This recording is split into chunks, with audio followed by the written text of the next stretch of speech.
This is Sloths in a Bucket on Johnny Taco Show.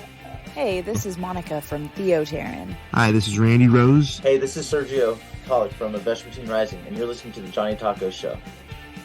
This is Pathos from Symphony of Heaven, and you are listening to the Johnny Taco Show.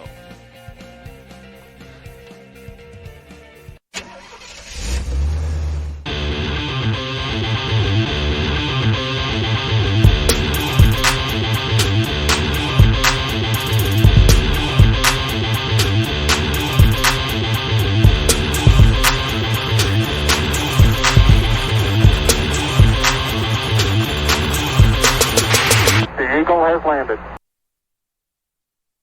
All right, guys, welcome to the show. Today, I have a special guest, Jacob Adam Davis. I had to say it with the dramatic pause. We get to speak to him, listen to 3 of his songs. The first song we'll listen to is called Struggle. We all struggle in life. We all have our vices. We have our trials and tribulations. And sometimes we bring upon those struggles ourselves. But there is someone who can break the chains and who can right the sails and bring air to the sails. And I had something, but then I lost it. But there is someone who can, and that is Jesus Christ. If you haven't gave your life to Jesus Christ, today is the day. Better late than never is what I say. If you come into the party late, you're still wanted, you're still needed, you're still desired. And just because you feel that you're insignificant, that you look on social media and you look on how these stars live and how celebrities live and how the rich live, and you start feeling yourself full of hate because you kind of despise them. You kind of feel that you're insignificant, you're nothing, you're staying because you don't make that money, you don't have that nice car, you don't have that nice house. You feel bad because you haven't met your future wife or your future husband yet, or you have not bear children. And a lot of stuff, this weighs on people.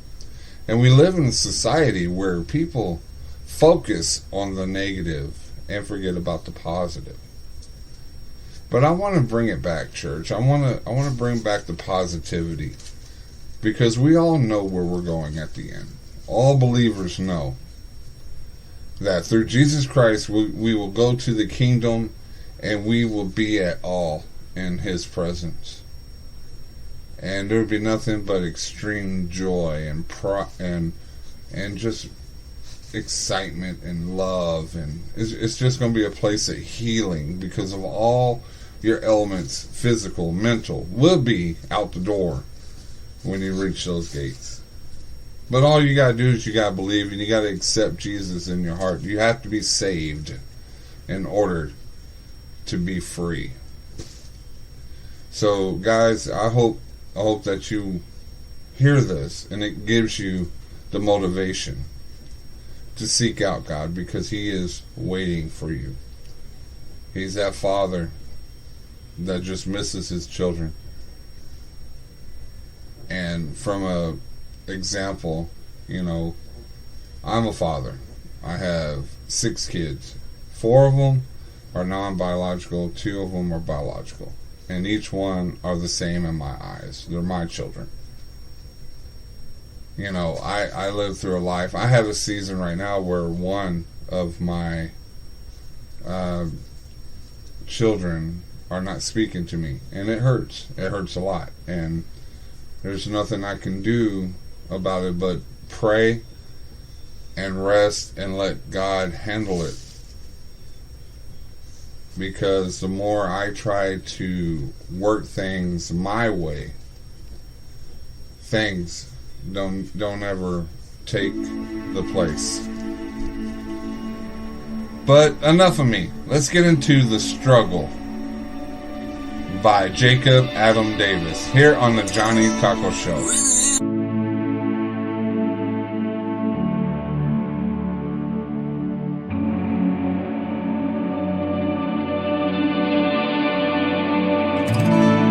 When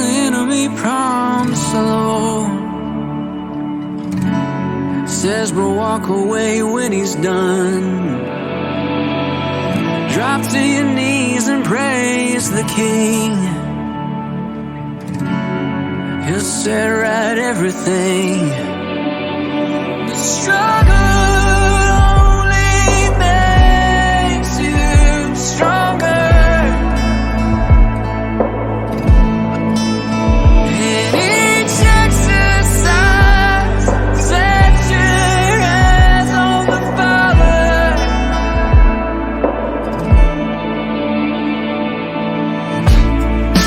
Revel in your setbacks.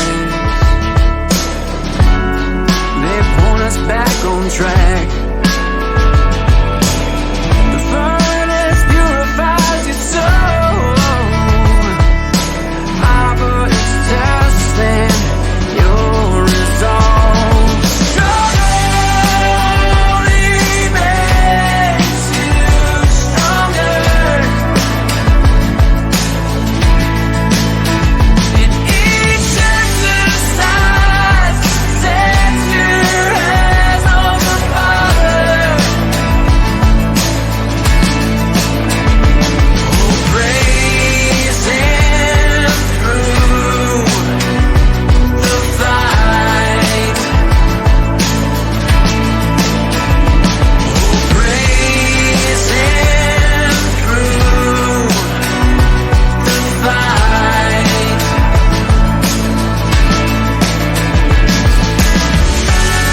When the enemy tries to bring you down, just give thanks to the ground. Every step of the toil just makes you more like the Lord.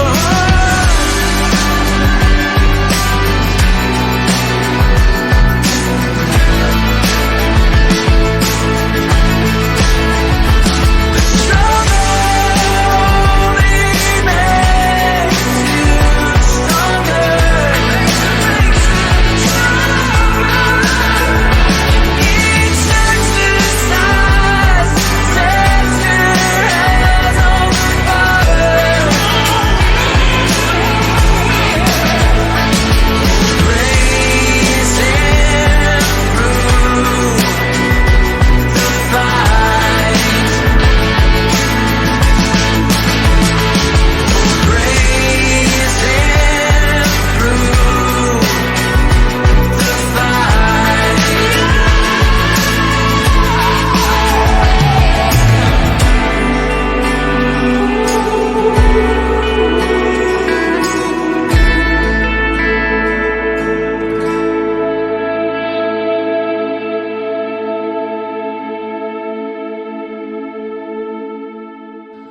All right, that was Hymn of Grit from my good buddy, my good pal, Jacob Adam Davis. What's up, Jacob? What is up, Johnny? How you doing? I'm doing great. You know, it's beautiful. We have rain finally after 5 years of drought. We have rain, and I can't believe I've seen actual insects dancing.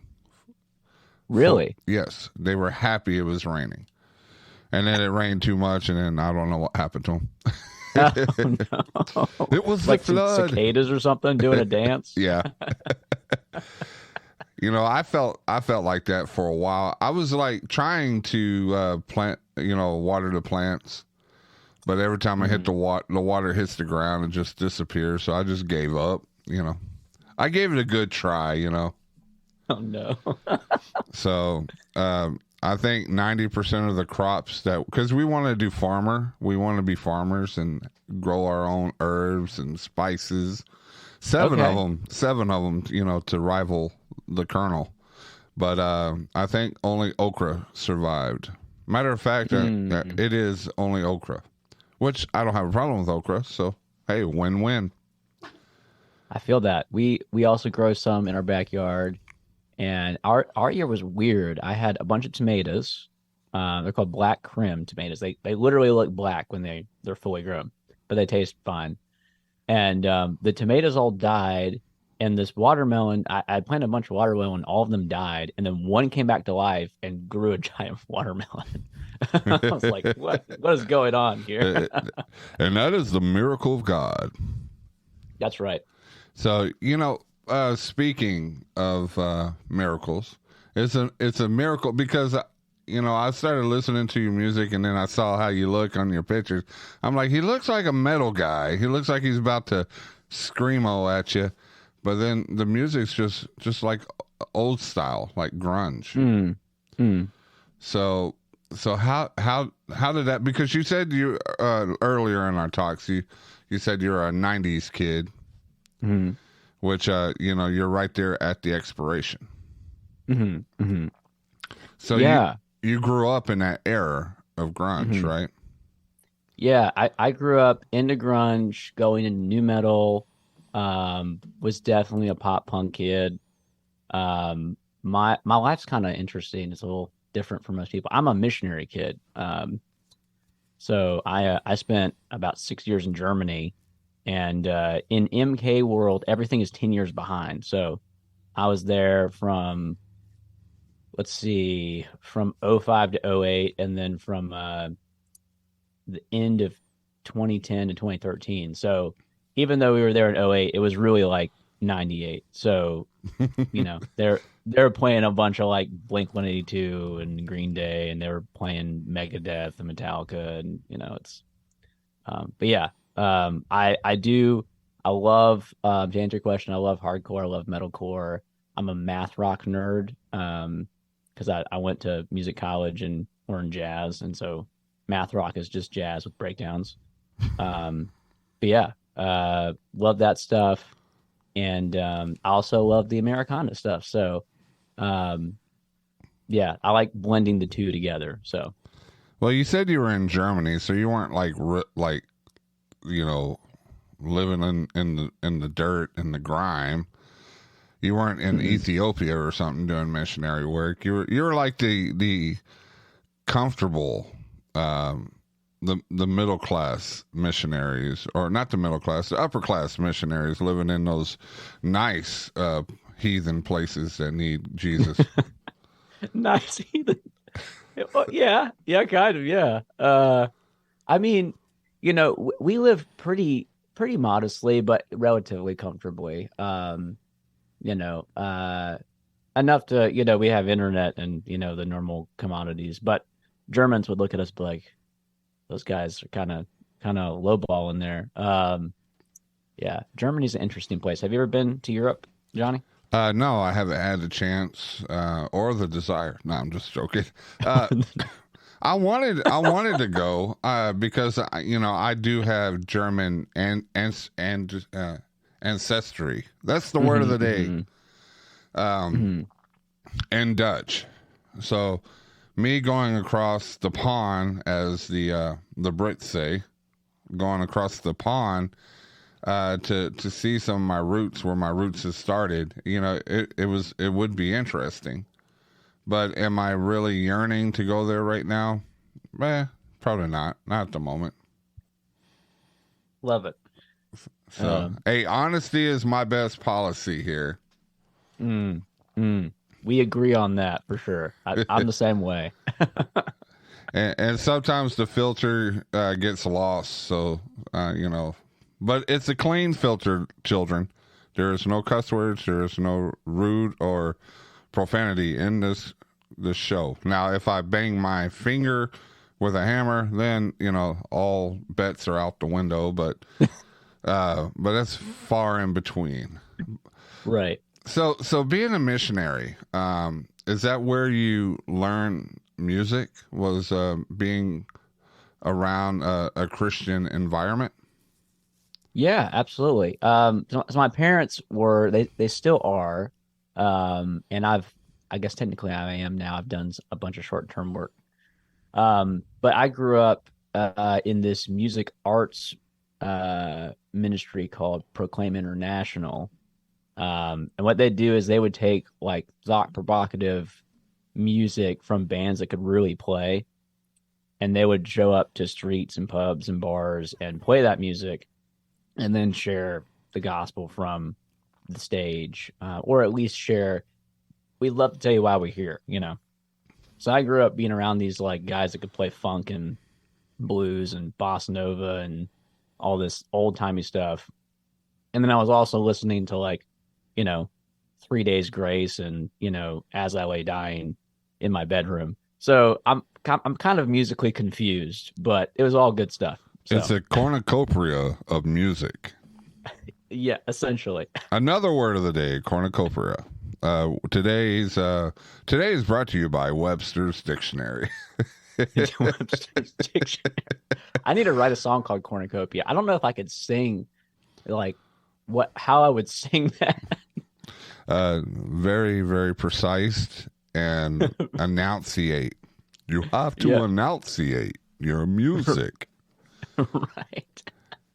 So, knowing all this music, I was reading a little bit about your bio on your webpage, which is, it says jadmusiclife.com.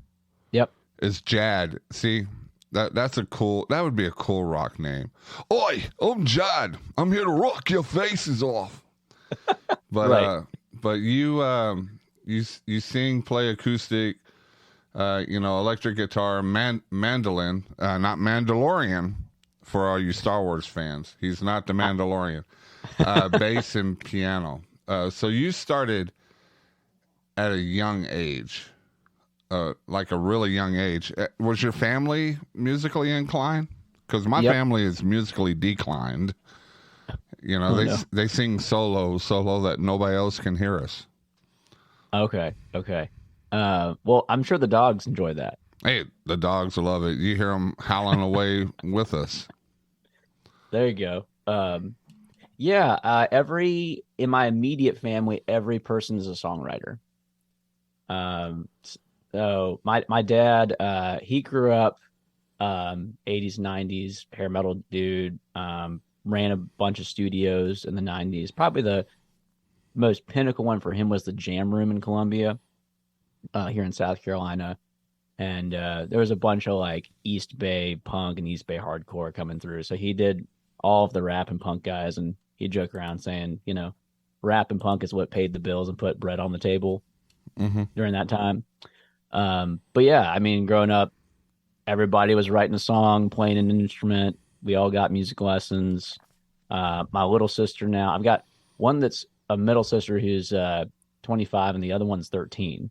And I'm about to be 29. So there's a big spread there. Joe plays ukulele and piano. Anna plays guitar, ukulele, and piano and sings. I play all my stuff. My dad plays bass and electric guitar, and my mom plays classical piano. She's very classically trained and is really good with harmonies. So Christmas is a fun time of the year. You know. You heard that Christmas at Jacob's house this year, Christmas. We're all going to sing very, very awesome Christmas hymns, and we're just going to have a great time with our hot chocolate and our marshmallows. And if you're on a diet, just take the marshmallows off. That's right. Come get some hot chocolate. There will be rabbit. There will be all kinds of casseroles. Because you're up north. Because you're up north, right. The casserole kingdom over there. That's what we call it.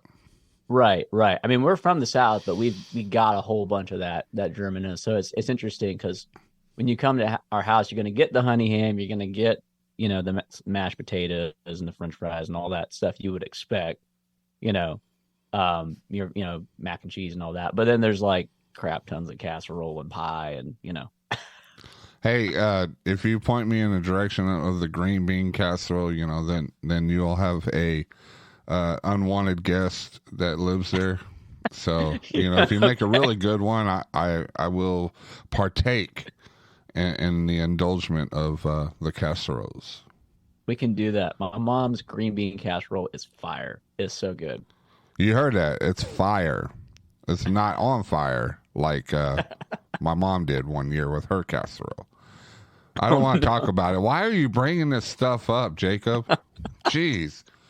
It's supposed to be a happy time, making me feel sad.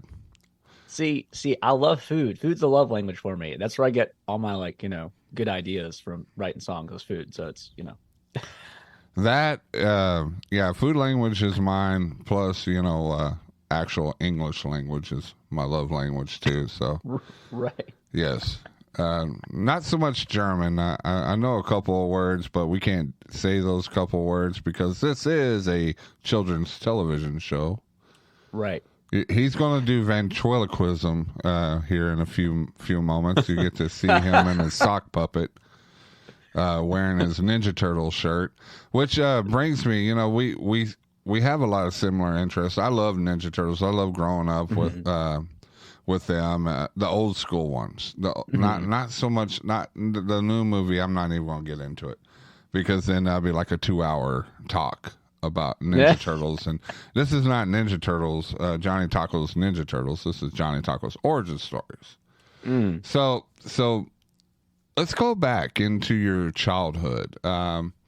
You had some issues with bullying, and it took a turmoil, didn't it? It got you on a path, a dark path. Yeah. Yeah, there's quite some context there. So we left for Germany when I was 10. So we're not quite a little kid anymore, but we're not quite a teenager. 10, 11-year-olds are pretty smart. That is a country song, not quite a lady, not quite a girl or something like that. I remember that. Right. Yeah. Some Okay. country song. I'm sure Dolly wrote it somewhere. Yeah. But yeah, we got over there, and the town that we lived in is actually, I'm not going to name the town for safety of the people in the town because we don't want terrorists or any evil people trying to do things. But there is a town. We'll just call it Oz. Yeah, we'll call it Oz. There's a town in Germany that is the largest center for mission organizations in the world. There's probably 70 in this town. And they did not like us. It was really weird. So we had some stuff going on with them. I went to a missionary kid high school that was there. It's there because, this kid's got to go to school somewhere. Mm-hmm. And, just got bullied pretty bad. I was having night terrors already. Being in Germany, alcohol is a lot easier to get a hold of. And so I ended up kind of getting down the road towards early onset alcoholism, which is not good. Was just, getting beat up on. And I was a smaller kid. I ended up kind of falling in love with martial arts as a result to try to defend myself. So I got into boxing and jiu-jitsu, and probably the only mistake there is I started doing heavy weightlifting at 12. So yeah, I can see you pretty bulk right now. No, I'm kind of small. My metabolism was so high I couldn't put any weight on past 135. So I was supposed to be like 6'1", and I'm 5'7". I'm average height. So too much coffee and powerlifting at 12 is not a good idea. No. Parents, don't let your kids do that. That's bad. Don't do that. Parents, don't let your babies grow up to be powerlifters. Maybe to put that on a shirt. That's good. But yeah, that was tough. And what, my singing? No, your singing was good.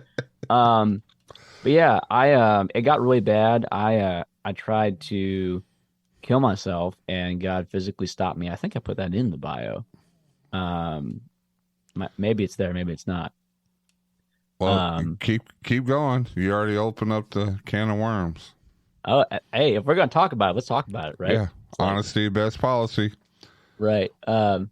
Yeah. So like God showed up, physically stopped me from killing myself. Started speaking to me. Basically like made me a bunch of promises and started beginning healing me from all that stuff. But music was really important because it was through writing songs and processing that a lot of that happened, that God used that. And You know, I was a punk rock kid, so I had my 5 chords, and I'm sure my parents, you know, were like, you know, they were really nice. They were letting me like, you know, sing for several hours and, you know, beat the crap out of my acoustic guitar. They eventually got me a Telecaster, so that was good. Well, you know, at least they had the support. You had the support of them, you know, growing up, because a lot of children don't. Unfortunately, we live in a world where everybody alienates themselves, even from their own family. Right. But back then, in the good old days, of 1999, 2003, Yep.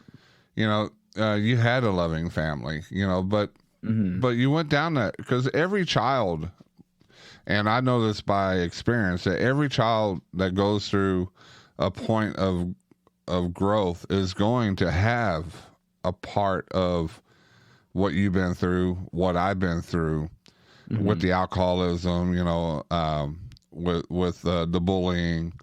I was bullied too, because I was obese. I was fat. I was 170 when I was in 6th grade, 170 pounds. But as soon as I lost it, I went up to 6'6", and pretty much the bullies forgot who I was for some reason. I don't know why. But we go through all that, and we just have to find a way, and that's through the support of our family, our parents, to actually usher our way closer to God, and to have that invitation. And so you said when He shielded you from that thought, because that's a very dark thought. That, you know, it's to a point where you were ready to say goodbye because of all the pain, the bullying, the just the alcoholism, just everything all together into one big old crap ball. And it was just, you know, you were able to be saved at that moment. Which brings a lot of ray of sunshine to just show how powerful our God is. It's like, you know what? You're my son. It's not your time. I'm still building your mansion. You can't come early. Right. You know, we need you. We need you here. We need you here to spread the gospel, to spread my message, to go out there and to love others, even the ones that don't love you. So doing this, writing music, because you are a singer, songer, writer for God, and how has that been since then? You know, have you been in any kind of punk bands back in the day before you went solo? Yeah, I had several. The first one was called "To Weather the Storm." There's a EP still on not, I think it is CD Baby. No, Bandcamp. There's an EP of "To Weather the Storm" that's still on Bandcamp. And that was my kind of first really serious band, and it was a lot of fun. It was a punk rock worship band. It was a trip, man. I never forget. We played this church. It was an AG church. I love this guy. It's Pastor Glenn Stokes. He's still a good friend of mine. And he planted a church at the Martin Luther King Center in downtown Columbia, which is kind of going towards the hood. So we had all these like hood kids showing up, you know, and here's a punk rock band, you know. They're expecting rap, and that's not what they got.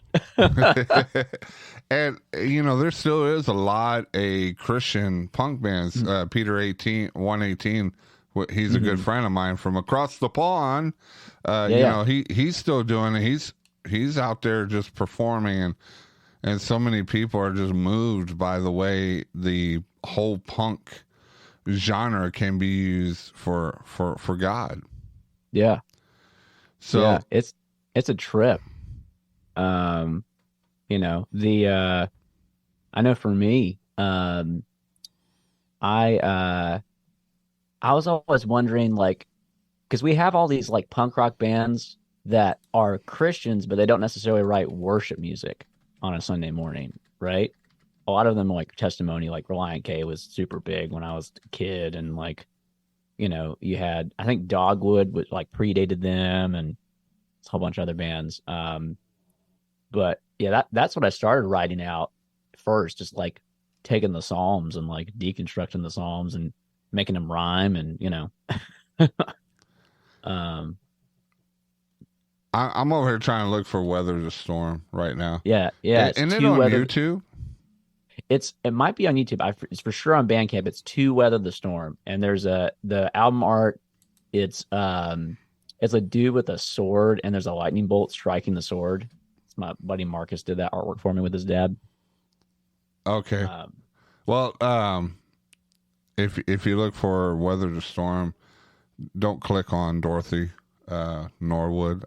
Yeah, don't do that. Click on To Weather the Storm with TO on the front end, and you'll find it. And It's that's got me- proper pronunciation, not TOO. Like, Yeah, it's too weathered. So there you go. I'm trying to find it, but we'll find it more. Just keep talking. Keep Yeah. telling us about you. We want to know about you while I embarrass you with your old stuff. So You can do that. yes.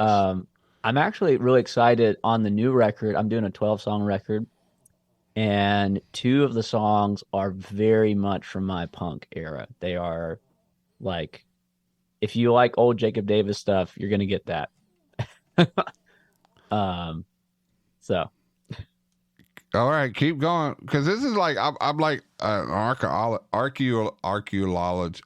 Never mind. I'm like the old paleontologist guys that are out here searching for signs of dinosaurs. So, but no, we'll get back to it here in a second. But there was one song I found interesting that we're going to play right now. We're going to take a small break before we get back into the interview.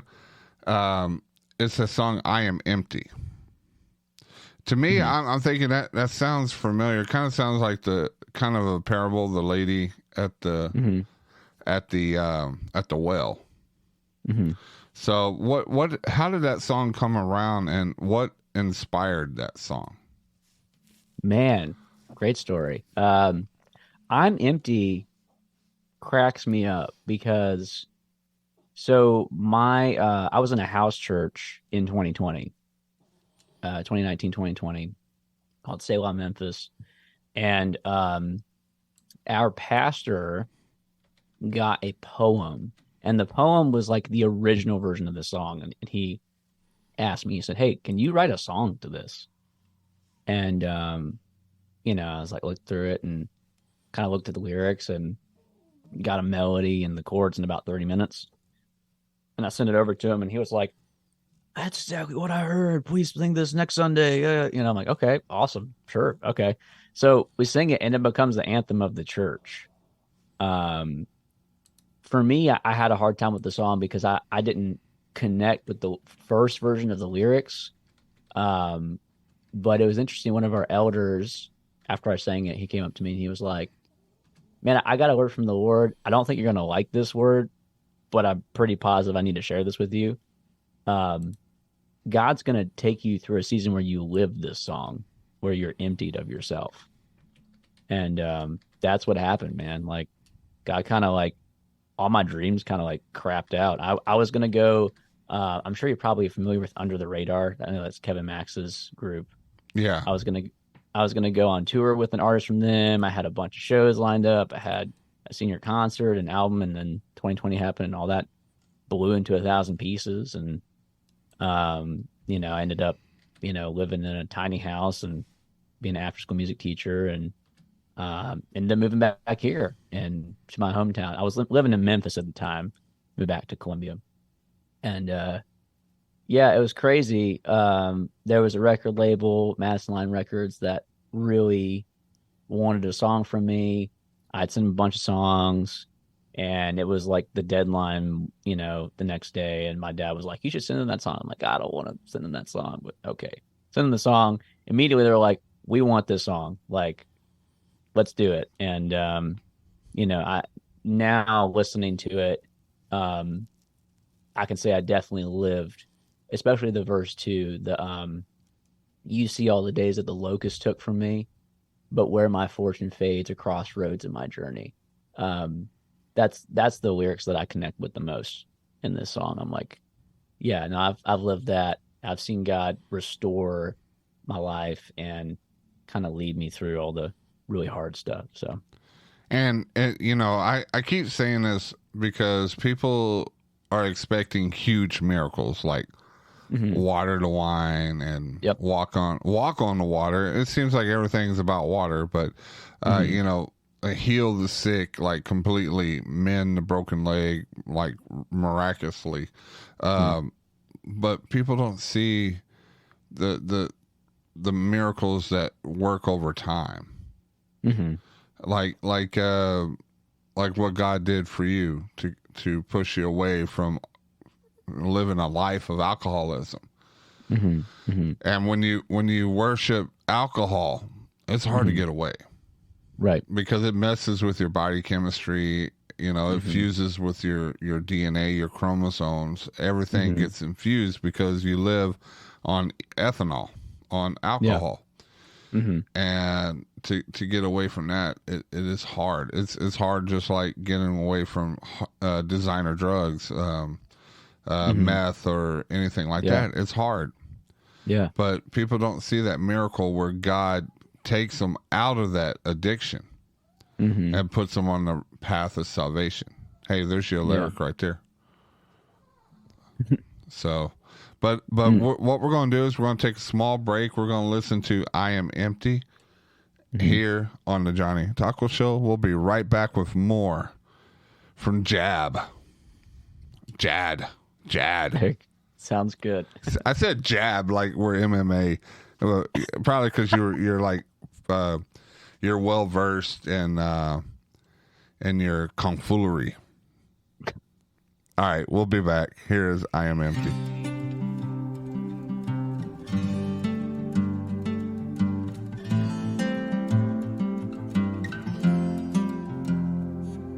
You are the one I wrestle with, yet you do provide. Lord, you'll cast them down, the enemy's lies. Here I am vacantly deprived, longing for a feeling, a challenge to my life. I'm empty, I'm empty, I'm empty.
Come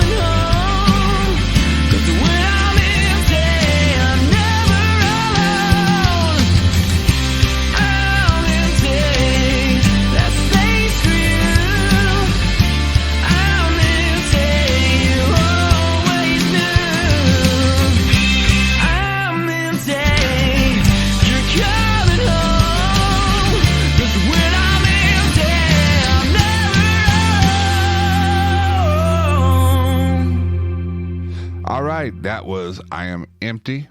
I have Jacob Davis on the line, and I forgot to push record. So if you hear recording, I can take that off. Recording in progress. Haha. The technology is here.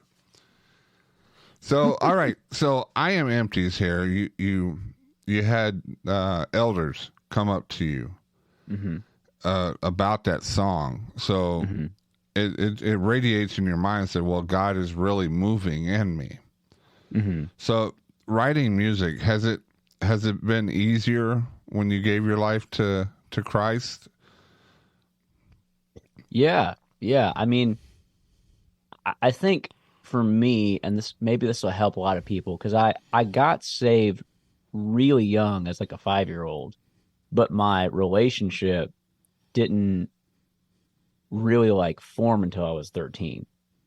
And then it took on a whole nother level of maturity after high school. So I've been a believer for most of my life, but I would say that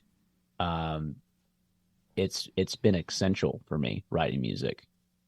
So I don't know if that totally answers your question, but yes, it answers it. We'll just say it answers it. Yes, that was very, very right to the point. I appreciate it. You are awesome. Jeez, man, I gotta compliment you every question. All right, yes, you were awesome. Awesome drink there. Awesome drink of your coffee. The way you drink is just awesome. Artists, musicians, so pampered. No, I'm just joking.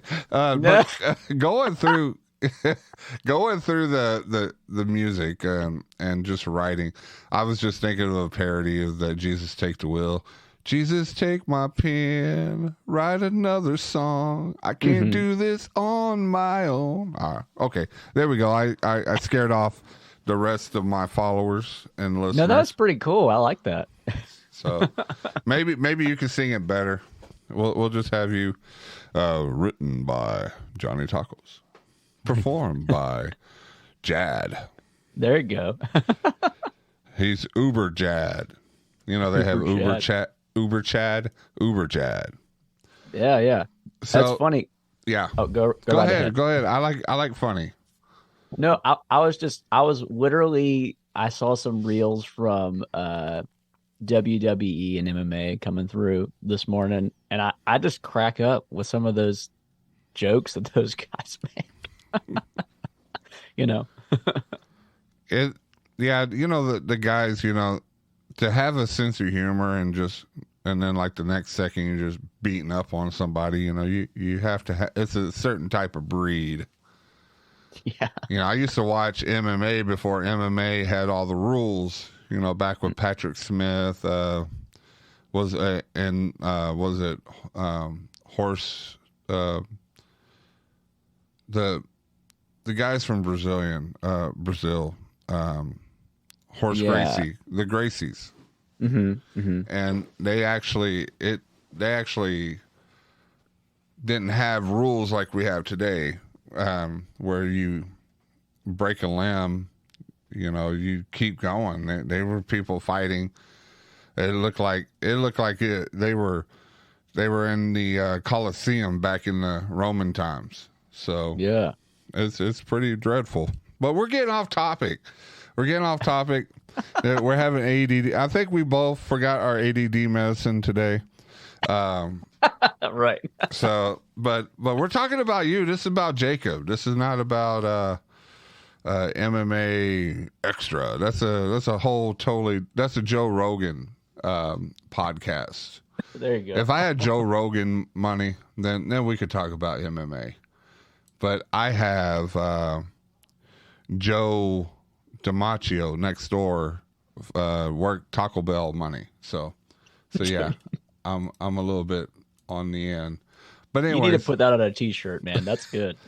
Hey, they just fall out. I went to go see Bobcat yesterday, the comedian, and I just been on a comedic kind of rant all day. So and all night. It was funny. Not my wife didn't think it was funny, but I thought it was funny. But you can never truly make your wife 100% happy just to know that. You're married, right? I am. Been married for You like that a segue? Oh yeah, that's a good segue. Had the caboose on the end of the train on that. That was good. Yeah, I've been married for a year and 3 months, 4 months, and yeah, yeah. The Lord is the arbiter of happiness and joy. I can do things that my wife loves. Uh, Yeah, yeah. It's always, it's biased. It's very biased. You do everything to make the wife happy. It's not in the contract. She has to do everything to make you happy. Just remember that. This 1 year and couple months is probably the best part of the marriage. It's going to be ups and downs. I'm just joking. Being married is fun. It is so fun because my wife listens to this podcast. I am so happy. I am so excited every day.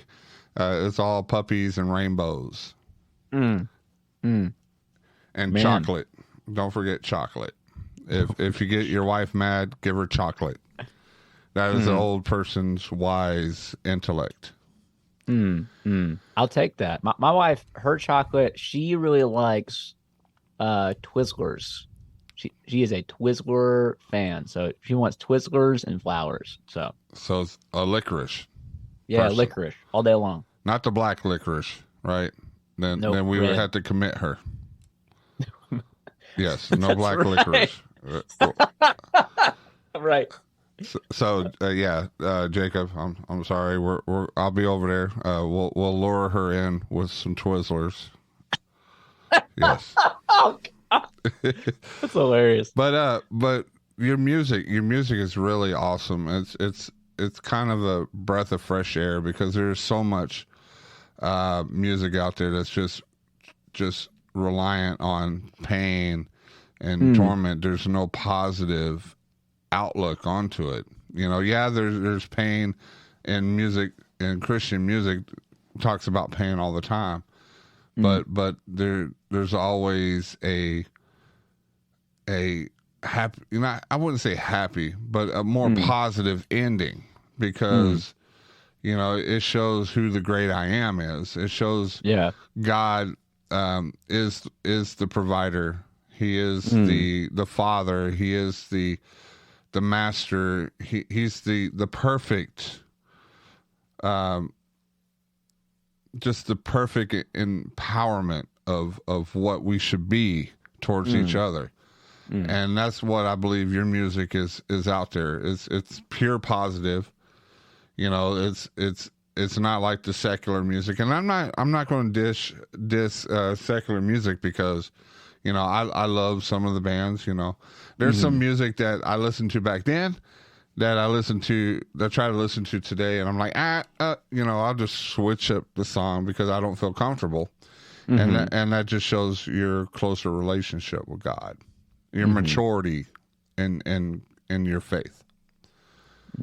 So have you toured around the world? Yeah, in different capacities. The mission organization as a kid, I toured, kind of as a roadie and assistant sound guy. I did stage camera work for a little bit throughout my teen years. So that was the good part of growing up on the field. I probably did 4 trips a year, probably 2 in Germany. So it's probably 2 to 4 that I did in different capacities. I think I went to about 14 countries before I was 18. So I did a good bit of that. And then over the last 10 years, I've done a lot of stuff in the South and Midwest in different capacities, either by myself or touring with, there's an Americana artist named Matt Koss that I did a bunch of stuff with. So I've done quite a bit. It's revving up again. I've got a full band, and we've got some shows coming up here locally, one in Charlotte, and then I'm going to be in Memphis the first week of December.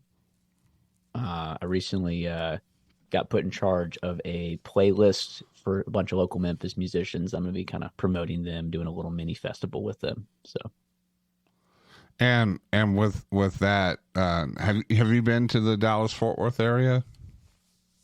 I have been to Dallas. I came to help a buddy of mine graduate, do his senior concert. I'd love to come to Dallas because I got some friends that are there. And the one time I was there, I was like, man, this city's huge.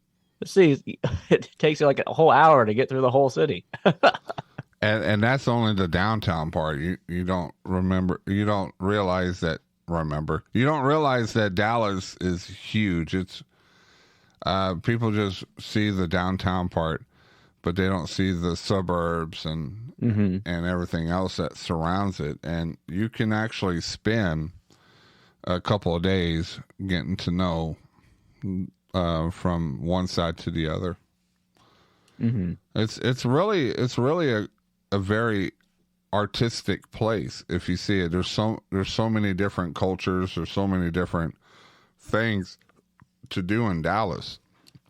You know, I live in Waxahachie. I used to live in the Dallas-Fort Worth area, and it's a city life. And I'm more of the back in the country kind of guy, hidden away. My wife loves the traffic, but it seems like I'm really saying Jesus take the wheel every time I'm down the mix master going through there, and I'm like, I don't know if I could survive this. So, but with you going on tour through the Midwest and all that, now that you have a full band, and who's all in your band? If you want to give a shout out. Yeah, absolutely. So on drums, I've got Phil Hust. He's been a friend of mine for a long time. Also a songwriter. He's got a band called Young Dads that he's trying to start cranking out some more music. And he's really into Listener and like Silent Planet, you know. So we're both metalheads. So he likes all the spoken word guys. Then I've got Russell Schumard. He's into like Switchfoot and, you know, punk rock, and he's also a songwriter. He plays bass for me. I've got Trey Burke, and he's a pop punk Worship Whedon kid. Lives up in Charlotte. Good buddy of mine. Writes a ton of songs. He's on guitar and does some, you know, keys, and he's our track guy. So he's running the Ableton, hitting the space bar, and you know, all that big junk. Yeah. And then I've got Parker Andrews. He does some vocals and sings with us, and killer songwriter. Really crisp vocals, can play cello and piano. And we just did a show here in Lexington, South Carolina. And my favorite part of the show was the harmonies were so dang good. I was like, man, these are the best harmony vocals I've ever had on any of my songs on a show.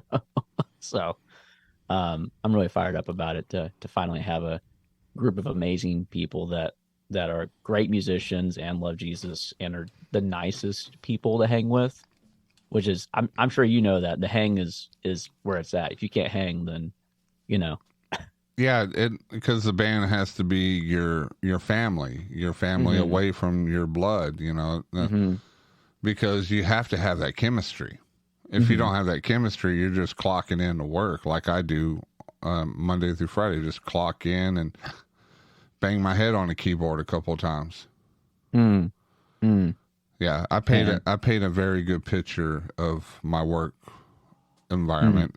Some of the people that do watch that are from my company, you know this, so I'm not here. Honesty is the best policy, you know. But come back to you. Do you have any? Do you have any more towards the west side coming up? Yeah, I'm trying to get some stuff working. I've got there's a Birmingham show that I'm trying to get together. I've got some friends in Huntersville and Birmingham. I want to get out to Dallas because there's a couple locations I can play at. So what I'm trying to do is like go, you know, from here, North Carolina, all the way to Tennessee, go through like Kansas, Oklahoma, down to Dallas, and then come back. So that's kind of my game plan. I do have a new contact where I might play Seattle because my sister lives there now, and one of my old songwriting friends. So we might get a Seattle show in here shortly. But we're working on it. I feel like everybody who's in the arts world, if you were trying to start out in 2020, like you're finally starting out now because it took us 3 years to get through all of the, you know, all the dumb rules and stuff. Yeah.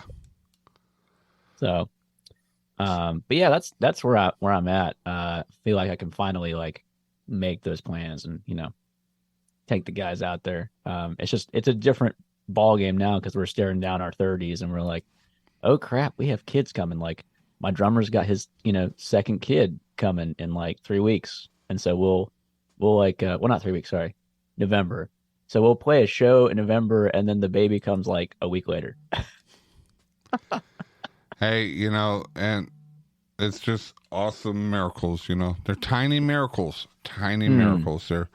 They're so awesome at that time, and then they grow up and then they become less of tiny miracles and more of vacuums of your wallet. Vacuums of your wallet. So that yeah. that is some honesty right there. Y'all heard it first. Yes. Kids are vacuums of your wallet from Giant. Yes. Yes. You start seeing more and more of your money just disappear unexpectedly.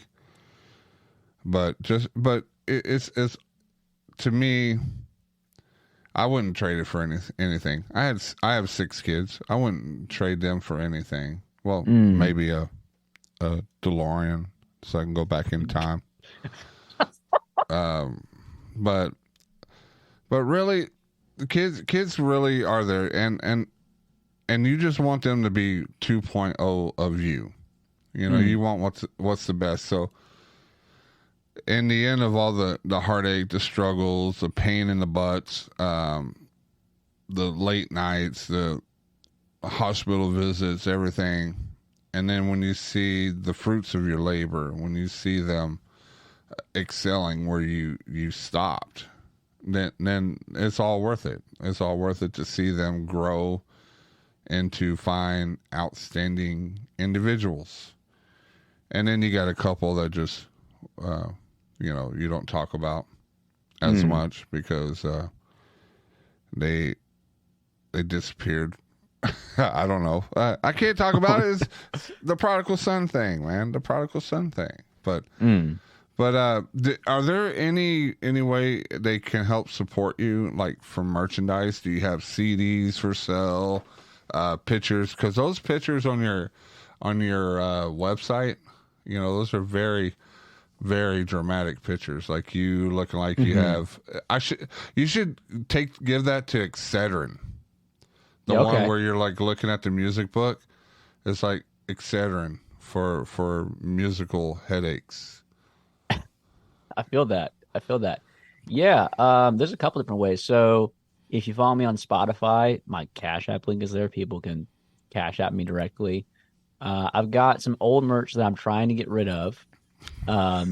I've got a CD. Hold on. I'm trying to get rid of them. Yeah, this is real. It's real.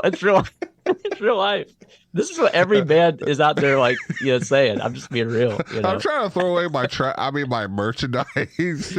Right. No, it's terrible. I mean, I love that you're getting a kick out of this. Okay. This had made my day better. I'm trying to get rid of my merchandise. I got T-shirts. I don't like them. Do you want them? Right. No, I love them all. It's just, you know, I'm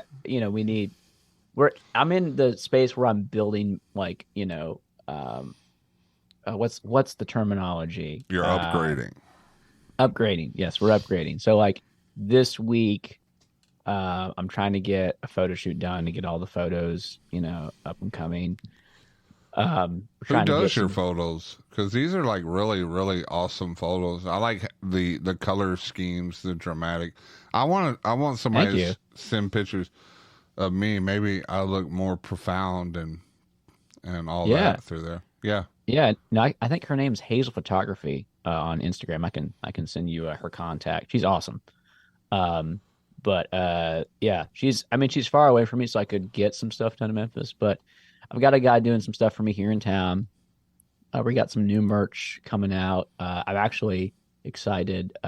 So the new album that's coming out, it's a 12-song album that we're going to release and it's like my best songs. I've written about 700 to 800 songs. So I got a lot of material, and I'm trying to get the best 50 out. So these 12s are part of that 50. So it's going to be like an anthology? Yeah. It's like an anthology. It's going to be called Hymns of Grit, just like the title track, Hymn of Grit, that I sent you. But it's like songs talking about how brutal life is and how good God is in spite of how brutal life is. Like, life isn't just hard. It's brutal. It's random. It's like John Mark Millen says, it's a juggernaut. It just powers through, and you don't know what it's going to do.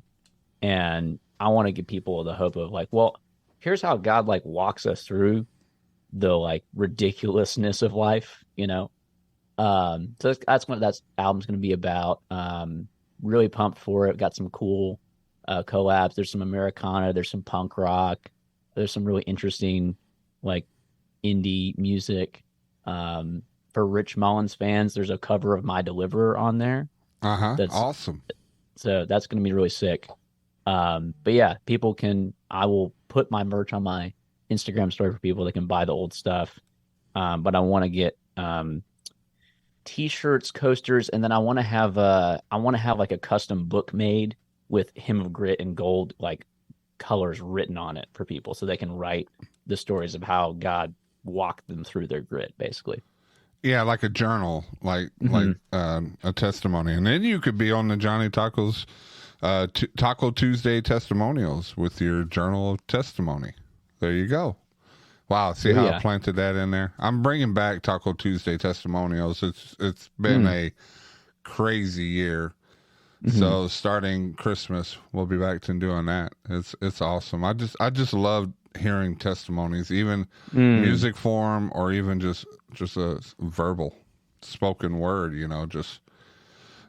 to me it's just examples of how powerful our God is. And where can they get that merchandise, the stuff that you're trying to pawn on people?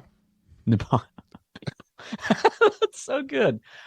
They can direct and message me on Instagram at Jab Music Life, and I will ship it to them if they're not in town, or I can come bring it to them.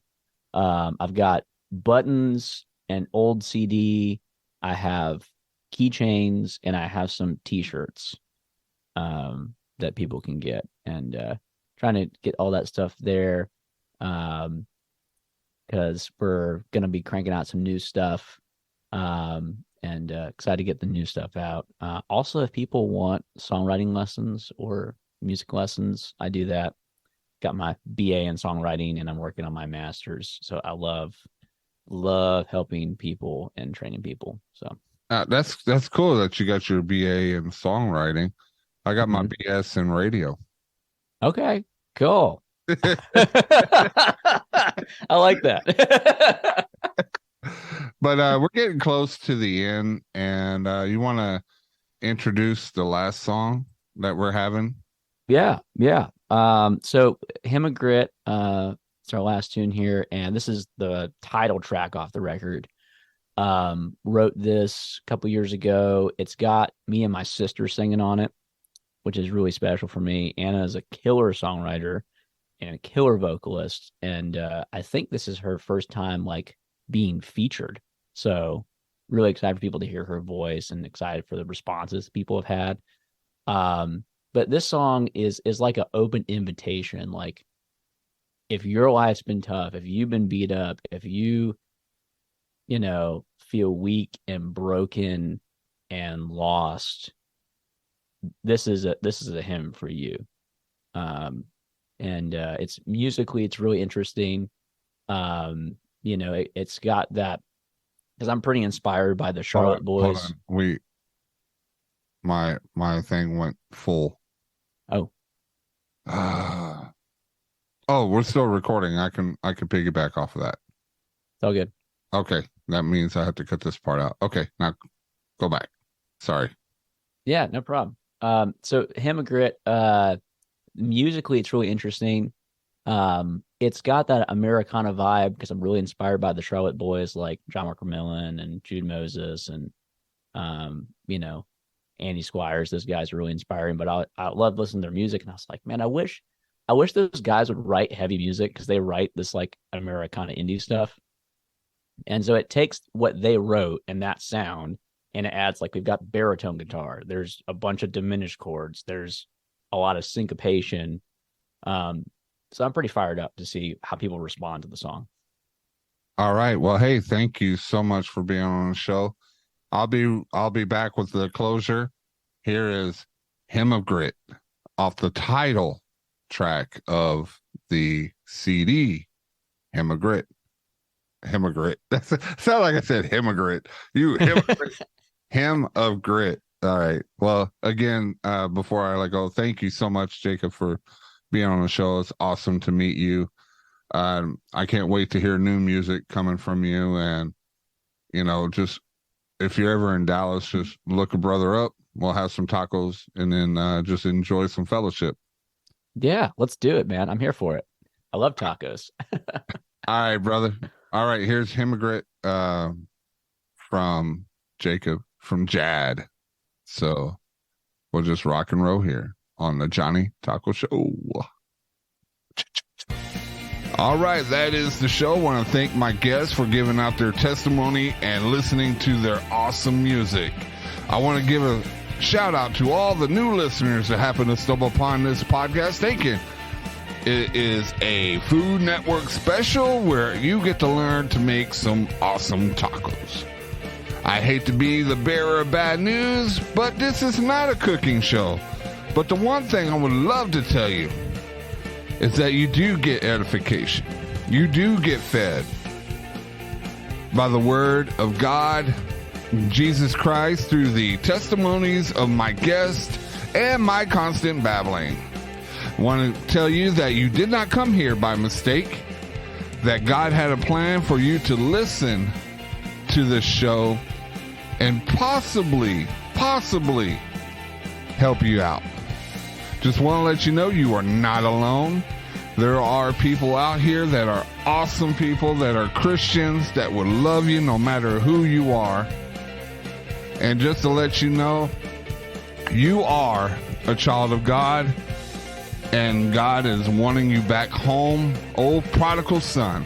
I want to thank all the I already said the new listeners, but I would like to thank all the diehard listeners that happen to listen here.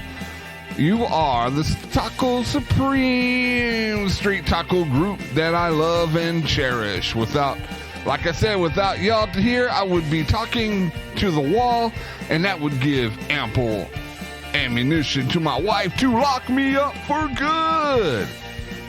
Just want to give a shout out to Chris Johnson, my director, the Street Taco team, you know who you are, to Finding Hope Festival, where they are Christ-centered,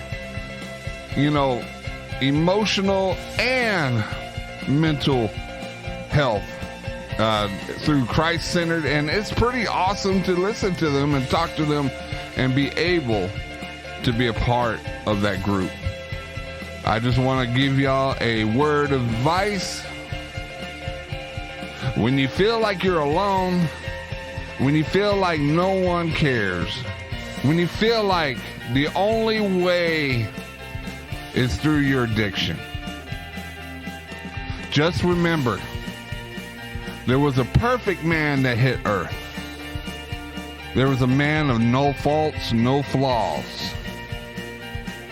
And he died for your sins. He laid upon that cross so you can hold your head up high and enter the kingdom, because God loves you so much that he sent his only son. And you can always turn around from all the addiction. You can always go back into that nice childlike state where you were innocent. All you have to do is just open your heart, give yourself to God. Tell God, Father, I love you. I miss you. I am sorry I've left, but I'm back. And I know you have not forsaken me or left me. I know the path that I've took was for my own devices. But you know what? I see that I am a child, and I see through child eyes.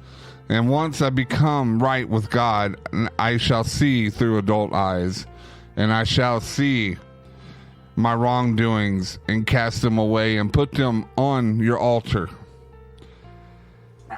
And I just want to tell y'all have a great day. Have a great life. Remember to talk to your Father daily.